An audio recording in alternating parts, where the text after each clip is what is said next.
Hi friends, Gina Mayo here from Music in Our Homeschool and I Choose Joy, and I have another homeschool curriculum review for you today. We have One Nation Under God from Master Books. I'm going to be reviewing this American history curriculum for high schoolers. I'll take a few minutes to just talk about the curriculum here, and then I will show you inside the curriculum, and then we'll be back at the end because I have an exciting giveaway to tell you about, as well as a comparison to 3 other American history curricula that I have done with my high schoolers.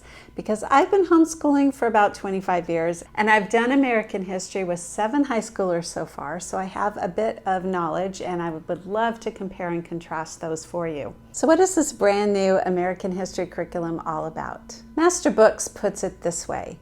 The author wanted to help this new generation feel connected to the story of their country and understand their place in history. And I love that. It's such an important thing for our students who may be feeling confused or like outsiders because of all the craziness that's going on right now. We want them to feel grounded in what actually happened in American history and to know their place in it and how they can make a difference in our world. I want to start with saying that every history curriculum has a worldview. You might say, I want to have history for my high schoolers that's completely neutral. There's no such thing. Every author of a history curriculum has their own viewpoint. It will affect what they include, what they don't include, what they focus more on, what they talk about, and how they talk about it. Every curriculum has a viewpoint. So you have to figure out what you think is important for your family. And for me, I want them to have a biblical perspective. I want them to see history that is not by perfect people, because nobody is perfect. And even the Christians in our nation have not been perfect. And this curriculum does address that. They don't see the founders as perfect men, but they see them as men who did allow God to guide them through the process and to bring our country to fruition. So what exactly is this curriculum? It's a full year American history for high schoolers, so 9th grade and up. It comes in 2 books. You've got 1 student book and 1 teacher book. I am going to show you inside those in just a moment. I like that every lesson concludes with a greatest takeaway in American history. It will summarize the most important concept for the student to remember. So these would be great for them to keep a list of.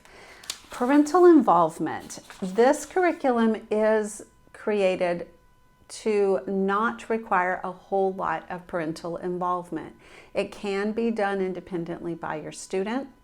I like doing history with my kids. Almost every one of my 8 kids, I have done American history with them, like 1-on-1 or 2-on-2, depending on how many of us were doing it together at the time. But it can be used because it does have discussion questions and group activities that are optional, but it could also be used independently by your student if that is your need.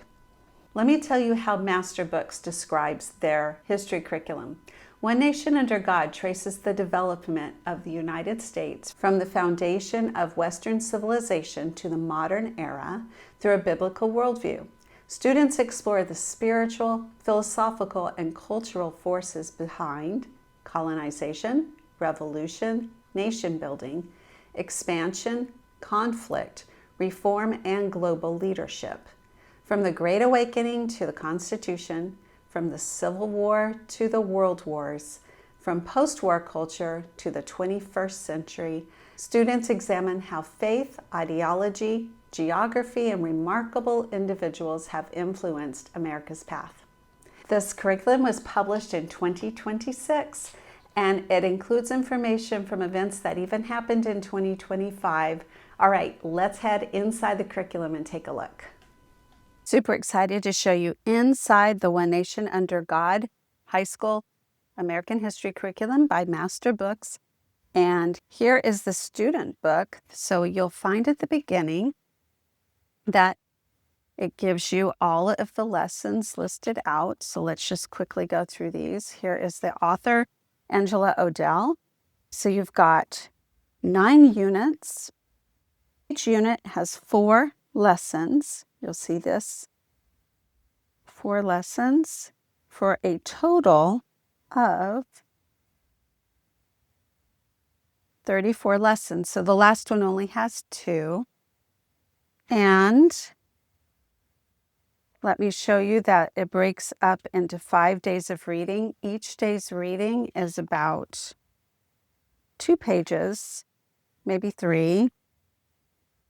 That one was 3. That one was 2. And then you head to the next lesson. So it's very easy to finish reading each day and then go over to the teacher guide, which includes the student worksheets, and we'll look at that in just a moment. But as we are heading into our 250th birthday of America, I wanted to talk about this lesson, the Declaration of Independence lesson. So you can see how much reading there is. 3 pages. I love that it includes some paintings and some photographs. This is the old State House where the Declaration of Independence was read from the balcony on July 8th, 1976. And this is also the same location where the Boston Massacre had occurred in 1770. It has some vocabulary words that are in bold, and they do have those in a glossary in the back. I like textbooks that have glossaries. I like that it has some actual quotes from letters. For example, when they were talking in the Continental Congress about who would start writing the Declaration of Independence, Thomas Jefferson wanted John Adams to draft it, but John Adams said no. He said, Jefferson proposed to me to make the draft, and I said, I will not. You should do it. Reason first, you are a Virginian, and a Virginian ought to appear at the head of this business. Reason second, I am obnoxious, suspected, and unpopular. You are very much otherwise. So funny. Just read some of that, just really to understand the men's personalities. All right, so you read this lesson, and then you head over to the teacher guide, and you'll find about a page or 2 per, I believe it's just actually 1 page, but on both sides. You can tear these out, that they are punched already, so you could put them in a binder. They are perforated, so you could tear them out. And it does give you permission to make copies for these, for your immediate family members living in the same household. So you don't have to buy a separate book for each student if you'd like to make copies. It's a lot of copies though. All right, so we've got, for the Declaration of Independence lesson, you've got your glossary terms up here. It's telling you to use each of those terms in an original sentence. And then I love how it's teaching you some techniques. So this one's called the layered reading method. Now, what they're going to want you to do is read the actual Declaration of Independence. And it's telling you that when you're reading something difficult like that in older language, these are some ways to help you understand it. First of all, start with a general sense of what it says for your first reading.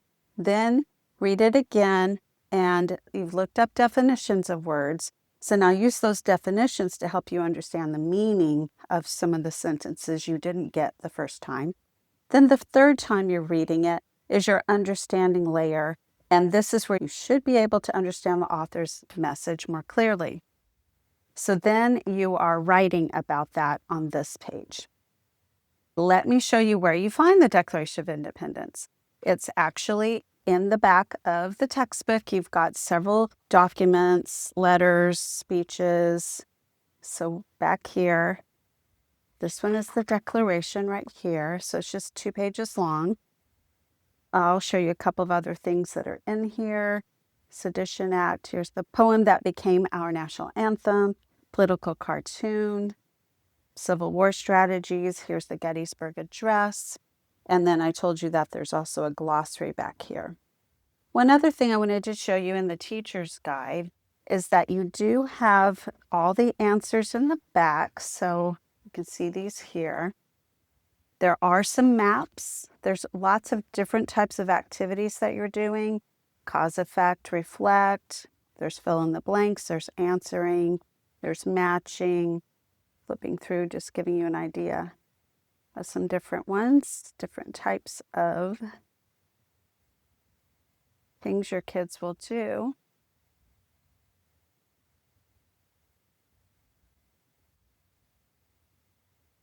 So some of them are much longer. So you're writing a letter, you're doing some headlines, some creative writing, a crossword puzzle. Here's understanding mercantilism and capitalism, and diagrams. There's a map. Okay, so now you understand what you're getting with One Nation Under God, that it's a very simple, easy to use high school American history curriculum. And I am really excited about using this one with my kids. I think it's going to be easy to use and exciting for them as they're learning.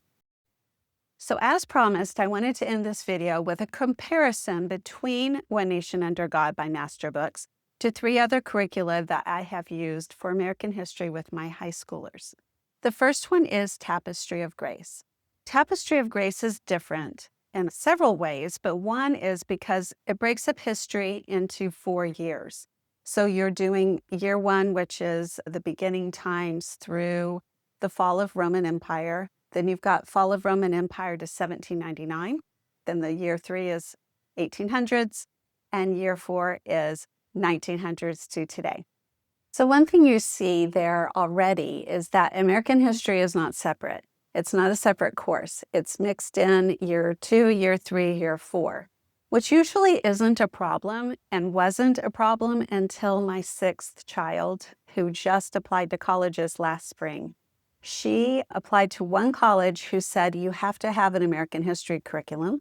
So I sent them all of the descriptions of what she read and learned from her Tapestry of Grace, year 2, year 3, year 4, and they said that wasn't enough. So she had to do an American history curriculum over Christmas break this past year, fit it all in there. She did it because she had a couple of weeks free to just focus on it, but that was a little frustrating. So I think that you definitely can choose how you want to homeschool your kids, but some colleges might prefer to see a separate American history curriculum. Another thing that was really difficult with Tapestry of Grace is you didn't just have a book. You didn't have a textbook with all the information. You had so many different books, which is cool. I love living books for Charlotte Mason education, but it was a lot and it was hard. Some weeks had tons of reading, so it was a lot. And I also love the Socratic discussions, and that was probably the coolest part about it. But one thing I really love about Master Books is it's all just in these 2 books. Another curriculum we used was Compass Classroom's American History. And that one I chose because one of my daughters has dyslexia. And she asked, we were still using Tapestry of Grace back then, she asked if we could have a fully video curriculum for her because that was way easier for her to learn, to internalize the information. So Compass Classroom, all of it is taught with a video format, pre-recorded. And so she did it that way.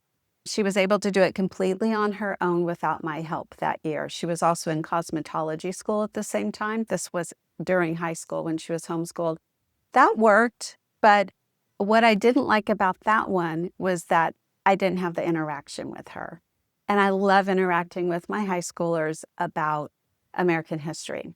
This past year, we did American history with my 8th grader and 10th grader. It was a high school level American history, which was pretty hard for my 8th grader. So I'm definitely going to do again. And I'm pretty sure I'm going to use One Nation Under God with her when she's in high school. But that one was Knotgrass. Knotgrass is American history. And it was, again, a lot. It was not just 1 book, but 2 books of reading. So about the same thickness, but double. And we couldn't even get through it all in the year. It was so much reading. I enjoyed it. It's very good, but it was too much for us. I'm glad to have found One Nation Under God, and we are definitely going to be using this one with my youngest child, who will be doing American history in a couple of years. Be sure to head over to the description below this video to find links for the curriculum, of course, a link to request a catalog from Master Books, because they have so much there. It's not just history and it's not just high school. You've got to take a look over there. A free America 250 unit study, history scope and sequence, a sample of the teacher guide, and a sample of the textbook for One Nation Under God, and a link to a giveaway so that you can enter to win a set of your own. So thanks for joining me, y'all. I will be back another time for another homeschool curriculum review. Until then, bye-bye.